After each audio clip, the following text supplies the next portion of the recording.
every family story has a moment where it could go wrong. Ours came after we thought the hard part was over. We had already found him. Antoine Bruno, the ancestor a family searched 160 years to name. The baptism, the parents, the town on the river, written down. Proven. And then a second man walked out of the record. Another Antoine, a different town, a different marriage, and on that record, the very same parents.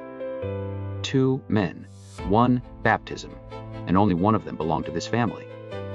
Now, this is the moment most family trees quietly break. Someone finds a name that matches, and they grab it. It feels like an answer. It feels like the search is finally over. But a match is not a proof. And the wrong match doesn't just leave a blank. It carves a stranger's name onto your family, and every generation after copies the mistake. So we didn't celebrate. We did the opposite. We tried to prove ourselves wrong. Because 160 years of searching deserves better than a name that merely fits. It deserves a name that survives being doubted.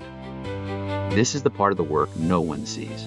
Every claim we make carries a label, documented, probable, or a lead. And before a name earns the word documented, it has to walk through fire. So we put both men on the stand. Not opinion against opinion, record against record. Our Antoine was born in 1812. That was fixed, and fixed again by the baptism itself. The other Antoine? 5 separate records, 5 independent of each other, placed his birth 2 to 3 decades too late. He wasn't a rival for the same man. He couldn't be. He was born a generation after the man he was being confused with.